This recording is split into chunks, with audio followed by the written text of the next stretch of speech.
আজ হলো সানডে।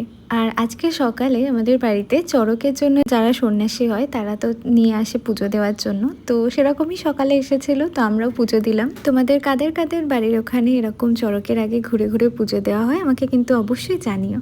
তারপরে আজকে আমি একটুখানি শ্যাম্পু করেছি, তারপরে বেশি করে একটু জল খেলাম, কারণ কদিন ধরে না আমার ওয়াটার ইনটেক একটু কম হয়ে যাচ্ছে। আর আজকে যেহেতু সানডে, আজকে তো মাংস হবেই। আর খেয়ে উঠে এই বাচ্চাগুলোকে খেতে দেওয়া হচ্ছে আমাদের রোজকার কাজ। আলাদা আলাদা করে না দিলে আর না ঠেকালে এদের মধ্যে তো পুরো মারপিট বেঁধে যায়। আর সন্ধেবেলা আমি রেডি হয়ে নিয়েছি, আজকে আবার একটু মেলায় যাচ্ছি। মেলা থাকলেই মনে হয় কি মাঝে মাঝেই যায়। আর গিয়েই তো এত গরম লেগে গেছে, আমরা তিনজনে আইসক্রিম খেয়ে নিলাম, তারপর একটু টুকিটাকি কেনাকাটা করে বাড়ি আসলাম। বাড়ি এসে আমি একটা ভিডিও শ্যুট করলাম। আর মেলার থেকে একটা সোফার কভার কিনেছি, তো দেখছিলাম এটা লাগিয়ে কেমন লাগছে। ভীষণ প্রিটি লাগছে। আর তারপরে করে নিলাম ডিনার। ভিডিওটা ভালো লাগলে অবশ্যই একটা লাইক করে দিও।